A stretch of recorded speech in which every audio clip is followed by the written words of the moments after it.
नमस्कार दोस्तों, स्वागत करता हूं मैं आपका आपके अपने ही चैनल पर। और आज का हमारा टॉपिक रहेगा नंबर ऑफ फैक्टर्स। ठीक है, गुणनखंडों की संख्या। ठीक, बहुत ही बेहतरीन सवाल हैं इस पर। एसएससी मेंस में भी यहां से सवाल पूछे जाते हैं दोस्तों। तो आप देखेंगे कि कैसे इस पर सवाल पूछे जाते हैं और कितनी आसानी से आप इन सवालों को कर सकते हैं। ठीक है, तो मैं स्टार्ट करता हूं। देखिए, इसको मैं एक उदाहरण के माध्यम से आपको समझाने का प्रयास करूंगा। संख्या 360 में पहला प्रश्न है अभाज्य गुणनखंडों की संख्या बताइए।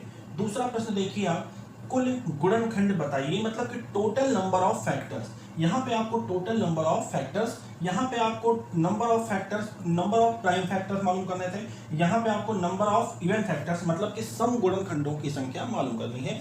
तो एक एक सवाल हम उठाते हैं। पहला क्वेश्चन हो गया हमारा अभाज्य गुणनखंडों की संख्या। बहुत आसान है इसको करना, कुछ नहीं करना है इसमें।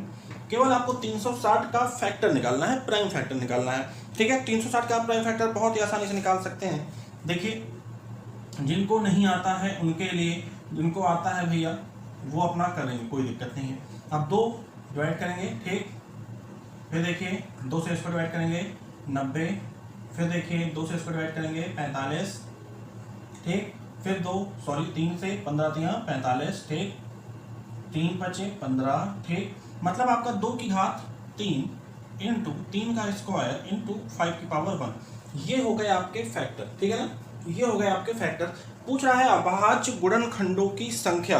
अभाज्य गुणनखंडों की संख्या, कुछ नहीं करना है, केवल जो पावर है इन्हीं को आपको ऐड कर देना है, इन्हीं को आपको ऐड कर देना है। ठीक है ना, 3 2 5 और 1 6, 3 2 5 और 1 6। तो आपका आंसर आ गया 6। अभाज्य गुणनखंडों की संख्या कितनी हो गई? 6। ठीक है ना, अभाज्य गुणनखंडों की संख्या कितनी हो गई है दोस्तों? 6। ठीक, फिर से समझेंगे आप एक बार इसी चीज को। देखिए, ये तो मैंने आपको फैक्टर निकाल के बता दिया था, बहुत ही आसानी से इसको निकाल भी सकते थे, कोई दिक्कत नहीं थी। 36 गुणे 10। ठीक है, चलिए देखिए 9 गुणे 4 गुणे 2 गुणे 5। ठीक है ना, बताइए कहीं कोई दिक्कत हो रही है? नहीं। देखिए, इसको आप 3 का स्क्वायर लिख सकते हैं। इसको देखिए 2 की घात 2 लिखेंगे, एक तो और है, 2 की घात 3 हो जाएगा, इधर हो जाएगा 5 की घात 1। ठीक, अभाज्य गुणनखंडों की संख्या मालूम करनी है, कुछ नहीं करना है, केवल जो घात है उसी को आपको ऐड कर देना है। 3 2 5 और 1 6 आपका आंसर आ गया। पहले सवाल का आंसर क्या आ गया है आपके सामने? 6। ठीक है, चलिए अब देखते हैं। अब हो गया है, देखिए दूसरा सवाल, कुल गुणनखंडों की संख्या। कुल गुणनखंडों की संख्या, ठीक है ना, बहुत ही आसान है। देखिए, अभाज्य गुणनखंडों की संख्या पूछा था, हमने सारी की सारी घात को जोड़ दिया था। अब हमें निकालना है टोटल फैक्टर, यानी कि कुल गुणनखंड। ठीक है, कैसे फाइंड करेंगे, क्या करना पड़ेगा? देखिए, बहुत ही आसान है, बहुत ज्यादा आसान है, केवल ध्यान से देखना है आपको। देखिए, घात है, घात में 1 प्लस कर दीजिए, घात में 1 प्लस कर दीजिए। ठीक है ना, घात में 1 प्लस कर दीजिए, सही है। कितना हो जाएगा? 3 गुणे 4 गुणे 2, 4 3 12 2 24। ठीक, मतलब कि टोटल फैक्टर की संख्या कितनी हो गई? 24। बात समझ रहे होंगे आप? ठीक है, आपको अभाज्य गुणनखंड निकालना था, आपने घातों को जोड़ दिया था, 2 3 5 और 6 1 6।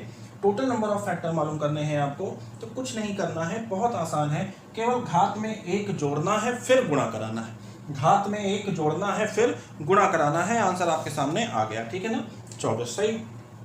अब सुनिए, अब इनका कहना है कि कैलकुलेट करिए सम गुणनखंडों की संख्या को। सम गुणनखंडों की संख्या को बहुत ध्यान से देखना है आपको, बहुत ध्यान से देखना है। 2 की घात 3, 3 की घात 2 और 5 की घात 1। इस प्रकार से अगर हम लिख लें, कोई दिक्कत तो नहीं है, कोई दिक्कत नहीं है ना। तो 360 के ये हो गए फैक्टर आपके सामने। ठीक है, हमें निकालनी है सम गुणनखंडों की संख्या। फिर से सुन लीजिए, हमें कैलकुलेट करना है सम गुणनखंडों की संख्या। बहुत आसान है, ध्यान से देखिए। देखिए, 2 की घात 3 है, घात 3 रहने दीजिए, इसकी घात 3 ही लगाइए। ठीक है ना, गुणे 2 धन 1 गुणे 1 धन 1। इसका मतलब आप समझ रहे हैं क्या हुआ? जो आपकी सम संख्या है, ठीक है, इस गुणनखंड में जो भी आपकी सम संख्या है उसकी घात में आप 1 नहीं जोड़ेंगे। जो सम संख्या थी उसकी घात में आप 1 नहीं जोड़ेंगे। बाकी जो दोनों के दोनों ऑड नंबर हैं, विषम संख्या है, उनकी घात में आप 1 जोड़ देंगे, ठीक है ना, बात समझ में आ गई। और जोड़ने के बाद गुणा करा लेंगे, देखिए कितनी आसानी से लगेगा, 3 गुणे 3 गुणे 2, 3 त्रिक का 9 दूना 18, ठीक है, ये आया आपका आंसर 18, ठीक है ना, बहुत आसान सवाल है। सम गुणनखंडों की संख्या भी हमने फाइंड कर ली, अभाज्य गुणनखंडों की भी संख्या फाइंड कर ली हमने, ठीक है ना, कुल गुणनखंड भी निकाल लिए। चलिए इसी में एक सवाल और बनाते हैं, अगला एक सवाल और इसी में बनाते हैं हम लोग। चौथा सवाल आपका रहेगा इसी में, विषम गुणनखंडों की संख्या। चौथा सवाल है आपका इसी में, विषम गुणनखंडों की संख्या, ठीक है, बहुत आसानी से लग जाएगा ये भी दोस्तों। सम में आपको करना था कि जो सम संख्या थी उसकी घात में एक नहीं जोड़ना था, बाकी दोनों में एक आपको जोड़ लेना था, ठीक है ना। अब हम जानते हैं कि हमें इसमें क्या करना है, ध्यान से देखिएगा, देखिए 2 की घात 3, 3 की घात 2 गुणे 5 की घात 1, यही तो फैक्टर है, ठीक है। हमें निकालना है विषम, विषम निकालना है, जो सम संख्या की घात है, जो सम संख्या की घात है उसे आप छोड़ ही दीजिए, जो सम संख्या की घात है उसे आप छोड़ देंगे, किसमें छोड़ देंगे, विषम गुणनखंडों की संख्या निकालने के लिए। फिर से सुन लीजिए, जो सम संख्या की घात है उसे आप नहीं लिखेंगे, ठीक है, विषम संख्या की घात को लिखेंगे और उनकी घातों में 1 जोड़ देंगे, ठीक, 1 धन 1, 2 धन 1 गुणे 1 धन 1 कितना हो जाएगा, 3 गुणे 2 बराबर 6, मतलब विषम गुणनखंडों की संख्या भी आपने निकाल ली है, कितना आ जाएगा आपका आंसर, 6 आ जाएगा, ठीक है ना। फिर से सुन लीजिए दोस्तों, विषम गुणनखंडों में आपको सम की घात को नहीं लिखना है, सम की घात को नहीं लिखना है, जो विषम संख्याएं हैं उनकी घात में 1 जोड़कर आपस में गुणा करा लेना है, और हमने ऐसा ही किया और हमारा आंसर क्या आ गया, सामने आपके 6 आ गया, ठीक है। इतनी बात आपकी समझ में आ गई। चलिए आगे देखिए, अगला सवाल देखिए, देखिए अगला सवाल कह रहा है number of factor which are perfect square, ठीक है ना। देखिए ध्यान सुनिए, क्वेश्चन इसका कहने का मतलब यह है कि उन संख्याओं के कितने फैक्टर संभव हैं जो अपने आप में परफेक्ट स्क्वायर हैं, जो अपने आप में क्या है, परफेक्ट स्क्वायर हैं, मतलब ऐसे गुणनखंडों की संख्या जो पूर्ण वर्ग है। मैं सवाल लिख दे रहा हूं यहाँ पर, ठीक है, इसी सवाल में आपको 5वां सवाल फाइंड करना है, ऐसे गुणनखंड जो पूर्ण वर्ग हैं, ठीक है ना। भाई जो इंग्लिश मीडियम के बच्चे हैं अगर देख रहे हैं इस वीडियो को, तो मैं इसको इंग्लिश में भी बता दे रहा हूं कि इसको क्या कहेंगे, number of factor which are perfect square, ठीक है ना, number of factor which are perfect square. कुछ नहीं करना है, बहुत ही ज्यादा आसान है, देखेंगे क्या करेंगे। पूर्ण वर्ग, वर्ग का मतलब क्या होता है, किसी भी संख्या की स्क्वायर, किसी भी संख्या का स्क्वायर, ठीक है ना। तो वर्ग का मतलब क्या होता है, किसी भी संख्या का स्क्वायर। अब देखिए बहुत ध्यान से समझिएगा, 2 की घात 3, ठीक, को आपको हल करना है, घात को पकड़ लेंगे, मैं 5वां सवाल बता रहा हूं आपको, ठीक है ना, भाग लगा देंगे 2 से, क्यों, क्योंकि पूर्ण वर्ग की बात कर रहा है, क्योंकि पूर्ण वर्ग की बात कर रहा है, हम लोग घात में भाग लगा देंगे, 2 से हमारा क्या आ गया है, 1.5, ठीक, बात समझ में आ गई। 3 की घात 2, फिर वर्ग को पकड़ेंगे आप और 2 से फिर भाग लगा देंगे, इसमें आ जाएगा आपका 1, ठीक, 5 की घात 1, ठीक है, 1/2 काटेंगे 0.5 आएगा, 0.5 आएगा, ठीक है ना। अब सुनिए, इन सबको जोड़ना है, लेकिन कैसे जोड़ना है ध्यान दीजिएगा। दशमलव के जो बाद लिखा है यानी कि 0.5 इसको नहीं लिखना है, बचा क्या है 1, ठीक, 1.5 में क्या बचेगा 1, 0.5 नहीं लिखेंगे, ठीक है ना, प्लस 1, ठीक, प्लस क्या हो जाएगा 1, ठीक है, ब्रैकेट में हो गया, ठीक, 1 प्लस 1, इसकी बात चल रही है अभी, केवल दशमलव के बाद की संख्या को नहीं लिखेंगे हम, 1 प्लस 1 गुणे इस 1 को देखिए, ये दशमलव, अगर आप दशमलव लगाना चाहें तो 0 हो जाएगा, कोई दिक्कत नहीं, 0 को वैसे भी छोड़ देंगे आप, ठीक है ना, 1 प्लस 1, ठीक, गुणे 0.5, देखिए 0.5, दशमलव के बाद की संख्या नहीं लेनी है, मतलब 0.5 को आप नहीं लेंगे, 0 क्या हो जाएगा, 0 क्या हो जाएगा, 0, फिर से सुन लीजिए, क्या हो जाएगा 0 हो जाएगा, तो 0 + 1 कर देंगे, ठीक है ना। अब जोड़ेंगे 2 गुणे 1, आंसर क्या आएगा 4, ये हो गया आपका आंसर 5वें क्वेश्चन का, ऐसे गुणनखंड जो पूर्ण वर्ग है, ठीक है ना। आप देख रहे होंगे कि बहुत आसान है, इस वीडियो को फिर से रिवाइंड करके फिर से देखिएगा आप एक बार, ठीक है। चलिए इसको मिटाया जाए, अगला सवाल सुनिए ध्यान से। अब अगला सवाल बनता है आपका, ऐसे गुणनखंड जो पूर्ण घन हो, ऐसे गुणनखंड, मैं इसी को मिटा दे रहा हूँ, ऐसे गुणनखंड जो पूर्ण घन हो उनकी संख्या ज्ञात कीजिए। ऐसे गुणनखंड जो पूर्ण घन हो उनकी संख्या ज्ञात कीजिए। बहुत आसान है, देखिए कैसे करेंगे आप, समझिए चीज को। देखिए पूर्ण घन है मतलब, पूर्ण घन का मतलब संख्या की घात कितनी, 3, ठीक है ना, क्यूब रूट की बात कर रहा है, ठीक है। इंग्लिश वाले बच्चों के लिए number of factors which are perfect cube, which are perfect cube, ठीक है। कुछ नहीं करना है, इस बार पावर में 3 से डिवाइड करना है, पावर में 3 से भाग करना है, ठीक है। 3 की घात 2, क्या लिखेंगे, 2/3, 0.6 के आसपास आएगा, ठीक है ना। फिर देखिए 3 की घात 2 की घात 3, कैसे लिखेंगे, 3/3, कितना आएगा, 1, ठीक। 5 की घात 1, 1/3, ठीक, दशमलव में आएगा लगभग 3 के आसपास, ठीक है ना। अब देखिए मैंने आपको पहले ही बता दिया कि दशमलव के जो बाद की संख्याएं हैं उन्हें नहीं लिखना है, उन्हें नहीं लिखना है, ठीक है। मतलब इसको नहीं लिखेंगे, बचेगा क्या, 0 + 1 इंटू 1 है यहाँ पे, 1 + 1, ठीक, इंटू 0.3 है यहाँ पे, 0.3 को आपको लिखना ही नहीं है, बचेगा क्या, 0, 0 + 1, ठीक। देखिए यहाँ पे 1 हो गया, यहाँ पे 2 हो जाएगा, यहाँ पे 1 हो जाएगा, आंसर क्या आएगा, 2, ठीक। पूर्ण वर्ग संख्याएं कितनी आई थी आपकी, 4 आई थी, और पूर्ण घन संख्याएं कितनी आ गई हैं आपकी, 2 आ गई हैं, ठीक है। उम्मीद करता हूं कि आपको मजा आ रहा होगा, ठीक है। और चलिए देखिए अगला सवाल है हमारा, सम गुणनखंडों का योग। सम गुणनखंडों का योग मतलब sum of even factors, sum of even factors, okay. चलिए आइए देखते हैं इसके बारे में। देखिए इसके फैक्टर्स हमने यहाँ पे निकाल लिए हैं, 3 का स्क्वायर इंटू 2 की पावर 3 इंटू 5 की पावर 1, ठीक है ना। सम गुणनखंडों का योग ज्ञात करना है, पहले इसको क्रम से लगा लेते हैं थोड़ा, 2 की घात 3, 3 की घात 2 और 5 की घात 1, ठीक है। अब ध्यान से देखना है आपको कैसे लगेगा ये क्वेश्चन। देखिए जो इवन नंबर है, इवन नंबर है, ध्यान से देखिए। बेसिक अगर हम 2 की घात 3 को तोड़ें तो ऐसे तोड़ेंगे ना, 2 की घात 0 + 2 की घात 1 + 2 की घात 2 + 2 की घात 3, ठीक है, इसी प्रकार से लिखेंगे ना, ठीक है। लेकिन हमें इवन नंबर में यानी कि सम संख्या में 2 की घात 0 को ऐड नहीं करना है, 2 की घात 0 को ऐड नहीं करना है, इसको आप मिटा दीजिए, ठीक है ना। इवन नंबर की बात हो रही है, इवन नंबर जो भी होंगे उसमें आप इवन नंबर की पावर 0 को ऐड नहीं करेंगे, ठीक है। तो हम कहाँ से स्टार्ट कर रहे हैं, 2 की घात 1 + 2 की घात 2 + 2 की घात 3, बीच में मल्टीप्लाई का सिंबल लगा है, सिंबल मत चेंज करिएगा, ठीक है। 3 का स्क्वायर कहाँ से स्टार्ट करेंगे, 3 की पावर 0, 3 की पावर 1 + 3 की पावर 2, ठीक है, इंटू मल्टीप्लाई 5 की पावर 0 + 5 की पावर 1, ओके, ठीक है। अब इसको अगर आप सॉल्व करें तो देखिए 2 की पावर 1 क्या हो जाएगा, 2 + 2 की पावर 2 + 4, 2 की पावर 3 8 इंटू 3 की पावर 0 आपका हो जाएगा 1 + 3 की पावर 1 3 + 9, ठीक, इंटू 5 की पावर 0 हो जाएगा आपका 1 + 5, ओके। इसको आपको सॉल्व करना है। देखिए 4 2 6 8 14 हो जाएगा, ये 14 इंटू 9 3 12 1 13 5 और 1 6, ठीक है। तो देखिए 13 चौके 52, 2 5 हासिल, 13 1 13 5 18 इंटू 6 6 दूना 12, 2 1 हासिल, 8 6 48 49 9 4 1092। तो आपका क्या आ गया, सम गुणनखंडों का योग टोटल 1092, ये आपका हो गया आंसर, ठीक है ना।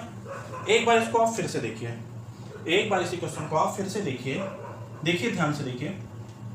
पहले इसको हमने क्रम से लगा लिया, 2 की घात 3 गुणे 3 का स्क्वायर गुणे 5 की घात 1, ठीक है। फिर मैंने आपसे कहा कि जब हमें सम गुणनखंडों का योग निकालना है तो अगर आप इस फैक्टर को 2 की घात 3 को खोलें तो 2 की घात 0 से स्टार्ट करेंगे, लेकिन यहां पर 2 की घात 0 आप नहीं लिखेंगे, ठीक है।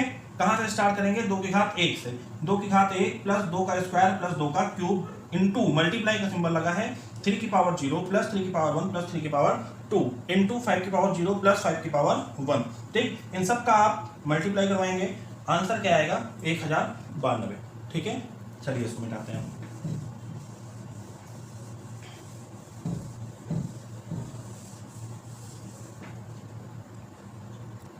अगला सवाल देखिए, हमने सम गुणनखंडों का योग निकाल लिया, अब हम ज्ञात करेंगे विषम गुणनखंडों का योग। मीन्स दैट आपको और जितने भी फैक्टर हैं उनका आपको सम ज्ञात करना है, मतलब sum of odd factor, English में कहेंगे इसको आप सम ऑफ ऑड फैक्टर। ओके, आ जाइए क्वेश्चन पे। देखिए विषम गुणनखंडों का हमें योग कैलकुलेट करना है। अगर इसको हम लिख लें इस प्रकार से क्रम से तो ठीक है, लिख लीजिए आप, कोई दिक्कत नहीं। इस बार क्या ज्ञात करना हमें, विषम गुणनखंडों का योग। ठीक है, विषम गुणनखंडों का योग ज्ञात करने के लिए जो सम संख्या की घात है उसे हम नहीं लिखेंगे, छोड़ देंगे। ठीक, मतलब ये पूरा सिस्टम आपका जो सम वाला सिस्टम था ये छोड़ दीजिए। बचा क्या है, गुणे 5 की घात 1, यही तो बचा है। ठीक है, अब देखिए क्या करना है, 3 की घात 0 से लेना स्टार्ट करेंगे आप, 3 की घात 1, हमें योग निकालना है, इसीलिए हम इस प्रकार से कर रहे हैं, बीच में प्लस का सिंबल लेते हुए। ठीक है, 5 की घात 0 प्लस 5 की घात 1। ठीक है, निकाल लीजिए, कैलकुलेट कर लीजिए। ये हो जाएगा आपका 1, 3 1 4, 9 4 13 इंटू, ठीक, 1 और 5 6, 13 6 78। तो आपका आंसर क्या आ गया, 78। समझ में आ गई होगी बात। चलिए ठीक है, इसको मिटाते हैं, देखते हैं अगला क्वेश्चन। चलिए अगला सवाल देखिए, सामने लिखा है आपके 500 के टोटल फैक्टर आपको निकालने हैं। ठीक है, मतलब 500 का आपको कुल गुणनखंड निकालना है। कैसे ज्ञात करेंगे, पहले तो आप इसका गुणनखंड निकालिए। देखिए 500 का गुणनखंड निकालना है आपको, ठीक है ना, 5 गुणे 5 गुणे 5, ठीक, 125 हो जाएगा आपका ये, 125 दुना 250 दुना 500। ठीक, मतलब 5 का क्यूब गुणे 2 का स्क्वायर, ये आ गया आपका इसके गुणनखंड। ठीक है, इतनी बात हो गई। और हमें कैलकुलेट क्या करना है, टोटल फैक्टर। ठीक है ना, अगर यहीं पे लिखा होता टोटल की जगह पर प्राइम फैक्टर माने कि अभाज्य गुणनखंड, तो आप क्या करते, 3 + 2, मतलब इसकी घात को ऐड कर देते, आंसर 5 आ जाता। लेकिन यहाँ पर लिखा है आपका टोटल फैक्टर। टोटल फैक्टर लिखा है, कुछ नहीं करना है दोस्तों, 3 + 1, ठीक, इंटू इसकी घात पकड़ लीजिए, 2 + 1 क्या हो जाएगा आपका, 4 इंटू 3, 4 3 12, 4 3 12। ठीक है ना, ये हो गए आपके टोटल फैक्टर। ठीक है, अब सुनिए ध्यान से, आपको क्या करना है, ये टोटल फैक्टर मैंने इसका बता दिया है 500 का। ठीक, आपको 500 का अब निकालना है। देखिए 500 का ही है, ये आपका होमवर्क होगा। 500 का क्या निकालना है आपको, इवन फैक्टर। ठीक है, इवन फैक्टर यानी कि सम गुणनखंड। ठीक, 500 के सम गुणनखंड, फिर 500 के ऑड फैक्टर यानी कि विषम गुणनखंड। ठीक है, 500 के ऑड फैक्टर। ठीक है ना, फिर उसके बाद करना है आपको टोटल नंबर ऑफ फैक्टर, ये तो मैंने बता ही दिया है आपको। ठीक है ना, आप कर लीजिए sum of even factor. Sum of even factor मतलब कि सम गुणनखंडों का योग। ठीक, फिर अगला क्वेश्चन बनेगा आपका 500 पे ही सम ऑफ ऑड फैक्टर। ठीक है, मतलब कि विषम गुणनखंडों का योग। ये 4 क्वेश्चन आपके होमवर्क के रहेंगे 500 के। ठीक है, 500 के इवन फैक्टर फाइंड करने हैं, ऑड फैक्टर फाइंड करने हैं, sum of even factor and sum of odd factor find करने हैं आपको। ठीक है ना, इतनी बातें समझ में आ गई हैं। अगला सवाल देखिए, 1728 का कुल गुणनखंड यानी कि टोटल फैक्टर निकालना है। निकाल लेंगे आप, मुझे उम्मीद है पूरी तरह से। आइए देखते हैं हम अगला सवाल, ये भी आपका होमवर्क का ही रहेगा। Number of even factor of 1728, मतलब कि हमें सम संख्याओं, सम गुणनखंडों को निकालना है किसके, 1728 के। ठीक है, तो पहले तो आप इसका गुणनखंड फाइंड करेंगे। इसका गुणनखंड मैं आपको बता दूं कितना आएगा, 2 की घात 6 गुणे 3 की घात 3। ठीक है, लेकिन आप करिएगा कैसे, अब मैं बता देता हूं आपको। देखिए 2 दूना 4 दूना 8 दूना 16 दूना 32 दूना 64। ठीक है, और 64 का गुणा जब आप 27 से कराएंगे तब आपका आएगा 1728। इतनी बात समझ में आ गई है। और हमें करना क्या है, हमें यहाँ पे निकालना है number of even factor. Number of even factor, ठीक है ना। अगर हमें टोटल फैक्टर निकालने होते, टोटल फैक्टर बहुत ही आसान था। चलिए मैं बता देता हूँ आपको, 6 + 1 करते हैं हम, ये टोटल फैक्टर की बात चल रही है दोस्तों। 3 + 1 करते हैं, हमारा आ जाता 6 1 7 3 1 4 7 4 28। ये हो गए कुल गुणनखंड यानी कि टोटल फैक्टर। ठीक है, लेकिन हमें टोटल फैक्टर नहीं निकालना है इस सवाल में। इस सवाल में हमें निकालना है even factor, number of even factor, मतलब कि सम संख्याओं के बारे में। ठीक है ना, तो देखिए मैंने आपसे कहा था, एक चीज याद होगा आपको कि 2 की घात 6, इसकी घात जैसे आप 6 लिखते हैं तब तक आपका ध्यान जाता है कि अरे ये 2 जो है, ये 2 तो भाई इवन नंबर है। ठीक है, और मैंने बताया आपसे कि इवन नंबर की घात में 1 नहीं जोड़ा जाएगा। 1 नहीं जोड़ा जाएगा, कोई बात नहीं, 6 ही लिख दीजिए, ठीक है। और यहाँ पे देखिए 3 + 1 क्या हो जाएगा दोस्तों, 6 × 4 = 24। मतलब जो भी इसका इवन फैक्टर हुआ वो कितना हो गया है, 24, ठीक है ना। अगर हम बात करें ऑड फैक्टर की, देखिए ऑड फैक्टर की बात कर रहे हैं हम। ऑड फैक्टर बहुत आसान है, इससे भी ज़्यादा आसान है, ठीक है। ऑड फैक्टर की बात हो रही है, ऑड में आपको इवन को लेना ही नहीं है, तो बचा क्या, देखिए बचा क्या, ऑड वाला, इवन मत लीजिए। 3 + 1 कितना आ गया, 4। तो नंबर ऑफ ऑड फैक्टर भी आपके सामने आ चुके हैं 4, ठीक है। उसके बाद है question total number of factor of 10,800, ठीक है ना। Total number of factor of 10,800 मतलब कि 10,800 के कुल गुणनखंडों की संख्या निकालिए। ये भी मुझे पूरी तरह से उम्मीद है कि आप लोग निकाल लेंगे। इसका आंसर मैं दे देता हूं आपको, इसका आंसर आएगा 60। क्या आएगा, 60। इसका आंसर क्या आएगा, 60, ठीक है। और इसी सवाल में आपको फाइंड करना है number of even factor and number of odd factor, ठीक है। इसी सवाल में आपको फाइंड करना है नंबर ऑफ इवन फैक्टर और नंबर ऑफ ऑड फैक्टर, ठीक है ना। दोनों सवाल आप फाइंड कर लेंगे, मुझे पूरी तरह से उम्मीद है कि आप निश्चित रूप से कर लेंगे। अगला सवाल ध्यान से देखेंगे, आपके सामने लिखा हुआ है, ठीक है। क्या लिखा है कि sum of even and odd factor of 10,800, मतलब कि आपको सम संख्याओं का योग और विषम संख्याओं का, विषम गुणनखंडों का योग निकालना है, किसके, 10,800 के, ठीक है। बहुत ही आसानी से लग जाएगा ये सवाल। देखिए पहले तो आप 10,800 के फैक्टर निकाल लीजिए, ठीक है। 5400, ठीक, 2700, ठीक, 900, ठीक, 300, ठीक, 100, ठीक है। देखिए 5, 20, 5, 4, 2,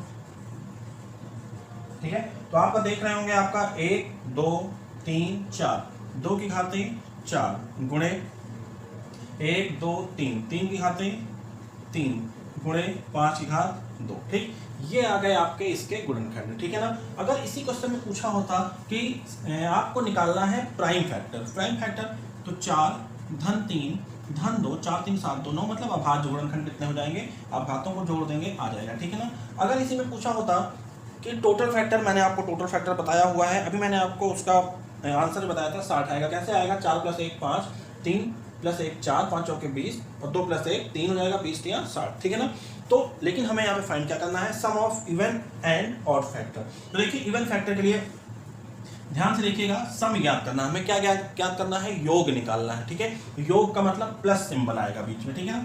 ध्यान से देखिए, सम की बात की है, सम संख्याओं की 2 की घात 0 से स्टार्ट करेंगे लिखने के लिए, लेकिन सम संख्याओं में जो सम संख्या होती है उसकी घात हम 0 से नहीं शुरू करेंगे, मतलब 1 2 बाहर निकालेंगे, ठीक है ना। तो 2 की घात 1 से शुरू करेंगे, इसमें 2 की घात 3 प्लस 2 की घात 4, ठीक है। ये इतनी हो गई बात।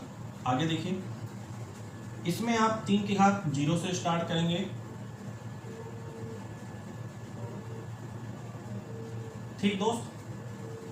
आगे देखिए 5 का स्क्वायर है, 5 की घात 0 प्लस 5 की घात 1 प्लस 5 की घात 2, ठीक है।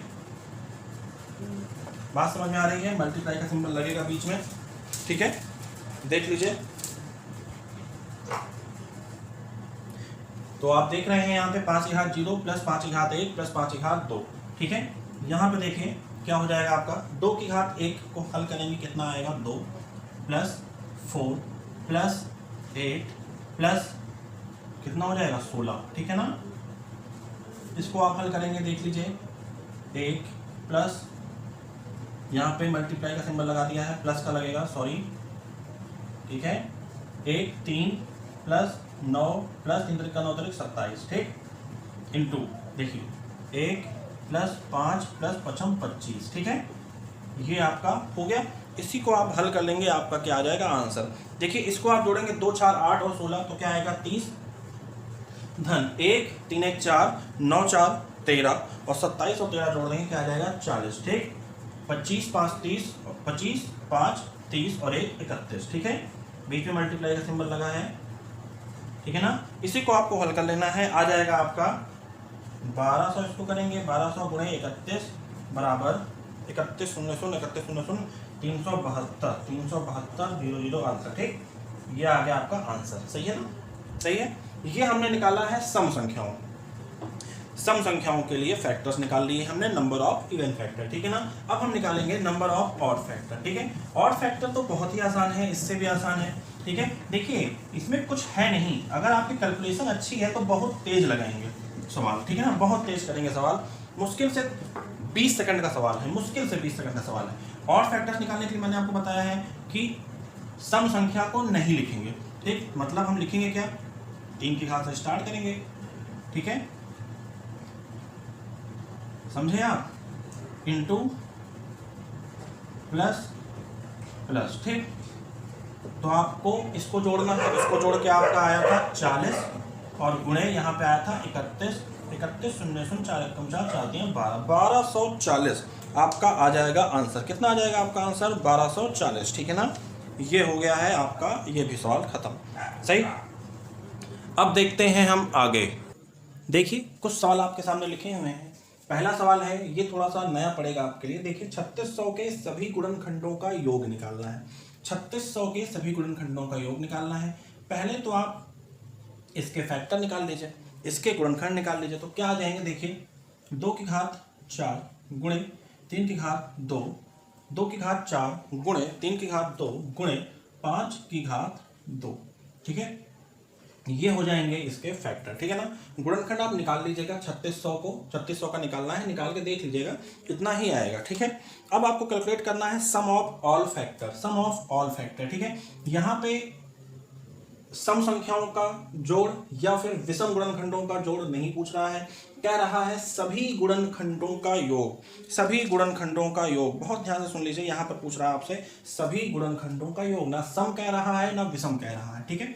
तो देखिए हम सम में 2 की घात 0 को छोड़ देते थे, लेकिन यहां पर सभी कह दिया है इसलिए ले लेंगे, ठीक है, प्लस 2 की घात 4, ठीक है ना। ये हो गया आपका, ठीक। और सुन लीजिए विषम में हम जब विषम गुणनखंडों का योग निकाल रहे थे तो पूरी की पूरी 2 की घात 4 ही छोड़ देते, ठीक है। ऐसा कुछ नहीं करना है, यहाँ पे सभी गुणनखंडों का योग पूछा है। 3 की घात 0 प्लस 3 की घात 1 प्लस 3 की घात 2, ठीक। ये हुआ गुणे, देखिए 5 की घात 0 प्लस 5 की घात 1 प्लस 5 की घात 2, ठीक है दोस्त। तो देख लीजिए आप, इसे आप हल करेंगे 2 की घात 0 1 और 2 3, 4 3 7, 8 7 15, 15 और 16 आ जाएगा आपका 31, ठीक है। 31 गुणे, देखिए 3 की घात 0 1, 3 की घात 1 3 हो जाएगा, 3 और 1 4 और 9 4 हो जाएगा आपका ये 13 और ये हो जाएगा आपका 5 1 6 25 31, ठीक। मतलब ये देखिए 31 का वर्ग बन रहा है और 31 का वर्ग आपको याद होगा होता है 961 गुणे 13, ठीक है। इसी का गुणा करवाएंगे और आपका आंसर आ जाएगा, आपका आ जाएगा 12,493, 12,493, ये हो जाएगा आपका आंसर, ठीक है। हमें क्या करना था इस सवाल में, सभी गुणनखंडों का योग निकालना था, ध्यान रखिएगा, ठीक है ना। ये हो गया आपका, बिल्कुल नया टाइप है, ठीक है। इसको मिटाते हैं। अब देखिए अगला सवाल सामने लिखा है आपके दोस्तों, बहुत ही आसान सवाल है, आप लगा लेंगे, कैलकुलेट कर लेंगे, ठीक है ना। और ये जो 3600 के सभी गुणनखंड हमने निकाले हैं, इसका आप अपने आप से निकालेंगे 3600 के कुल गुणनखंड, ठीक है, और 3600 के अभाज्य गुणनखंड, ठीक। 2 क्वेश्चन ये हो गए आपके। तीसरा क्वेश्चन इसी में सुनिए, 3600 के सम गुणनखंड, 3600 के सम गुणनखंड, ठीक। चौथा सवाल सुनिए 3600 के विषम गुणनखंड, ठीक। पांचवा सवाल सुनिए 3600 के सम गुणनखंडों का योग, ठीक। फिर 3600 के विषम गुणनखंडों का योग, इतना आपको इस सवाल में कैलकुलेट करना है, ठीक है ना। अब देखते हैं हम लोग ये वाला सवाल। देखिए बहुत ध्यान से, ये सवाल तो हम लोग कर चुके हैं। 2 की घात 3, 3 की घात 5, 7 की घात 3, 11 की घात 2 के उन गुणनखंडों की संख्या जो पूर्ण वर्ग है। कुछ नहीं करना है, घात में क्या करना है, केवल 2 से डिवाइड, 3.5 आएगा, 5 को 2 से डिवाइड करेंगे 2.5 आएगा, ठीक है। 7 को, सॉरी 3 है ना, 3 को 2 से डिवाइड करेंगे 1.5 आएगा, 2 को 2 से डिवाइड करेंगे 1 आएगा, ठीक है। मैंने कहा था दशमलव के बाद की संख्या नहीं लेनी है। 3 प्लस, देखिए 2 प्लस 1 प्लस 1, 3 2 5 1 6 1 7, ठीक। इसका आंसर आ गया 7। यहीं पे अगर पूर्ण घन होता तो आप 3 से भाग देते चलते, ठीक, इतना अंतर। अब जो अगला सवाल देखने जा रहे हैं ये भी बिल्कुल नया है आपके लिए। सवाल पढ़िए क्या है। सवाल है 2 की घात 7 गुणे 3 की घात 5 गुणे 7 की घात 3 गुणे 11 की घात 2 के उन गुणनखंडों की संख्या, उन गुणनखंडों का योग, उन गुणनखंडों का योग जो पूर्ण वर्ग है।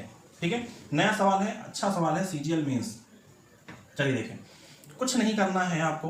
देखिए पूर्ण वर्ग क्या है, पूर्ण वर्ग, और ध्यान रखिएगा पूर्ण वर्ग कौन सी संख्या हो सकती है। 2 की घात स्क्वायर करेंगे 4, लेकिन 2 की घात 3 करेंगे तो पूर्ण वर्ग नहीं बनेगा, ये क्या बन जाएगा, पूर्ण घन। ठीक है, तो मतलब आप देख रहे होंगे कि देखिए अगर आप 2 की घात 0 भी कर दें तो भी 1 आ जाएगा, वो भी पूर्ण वर्ग है और पूर्ण घन भी है, तो उसकी बात हम नहीं कर रहे हैं यहाँ पे। ठीक है ना, 2 की घात 0 भी अगर आप देख लें तो देखिए 1 हो जाएगा, और 1 का वर्ग भी 1 ही होता है और 1 का क्यूब भी 1 ही होता है। ठीक है, तो यहाँ पे हम पूर्ण वर्ग वाली संख्याओं की बात करेंगे। 2 की घात 7, जैसे 2 की घात 7 में 2 की घात 0 पूर्ण वर्ग है, फिर 2 की घात 1 पूर्ण वर्ग भी नहीं है, ना ही पूर्ण घन है। ठीक है, लेकिन आगे बढ़ेंगे 2 की घात 2, तो ये आपका पूर्ण वर्ग है। 2 की घात 3 नहीं है, 2 की घात 4, ठीक। 2 की घात 5 बिल्कुल नहीं है, जैसे ही आप आगे बढ़ते हैं 2 की घात 6 आपको मिलेगा, ये है। ठीक, तो मतलब क्या हुआ, इसमें आपको योग ज्ञात करना है किसका, वह संख्याएं जो पूर्ण वर्ग हैं। तो पूर्ण वर्ग कैसे, 2 की घात 0 प्लस फिर 1 छोड़िए 2 की घात 2, फिर 1 छोड़िए 2 की घात 4, फिर 1 छोड़िए 2 की घात 6। ठीक, अब सुनिए मल्टीप्लाई करवाइए, गुणा करवाइए।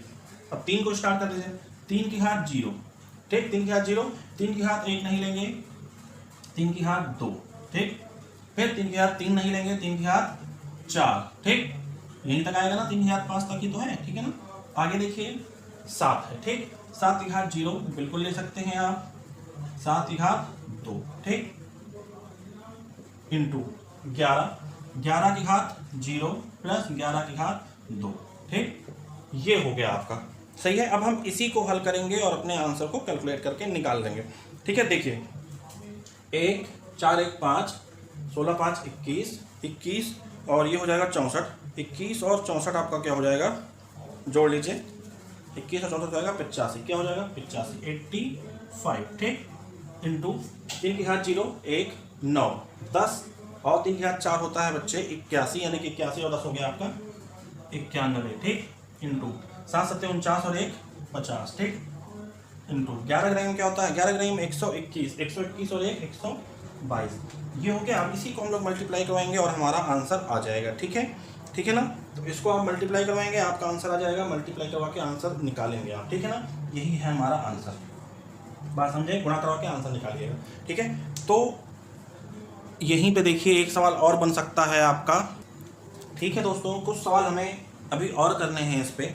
ठीक है, तो उनको हम ऐसा करते हैं कि अब कल करेंगे। ठीक है ना, आज के लिए आप इन्हीं सवालों को रिवीजन करिएगा, और मैं आपसे वादा करता हूं कि अगर आपने जो मैं पढ़ा रहा हूं इसको पढ़ लिया तो आपको एसएससी सीजीएल मेंस तक मैथ पढ़ने की ज़रूरत नहीं पड़ेगी। ठीक है, मैं पूरी कोशिश कर रहा हूँ कि आपको हर एक चीज़ आ जाए, हर एक चीज़ आ जाए। ठीक है ना, जहाँ पे ट्रिक की ज़रूरत होगी वहाँ पे आपको ट्रिक भी बताऊँगा, और बहुत ही जल्दी ट्रिक की भी क्लास लेके आने वाला हूँ। ठीक है ना, तो हम आज की क्लास को अपनी यहीं रोकते हैं। जय हिंद, जय भारत।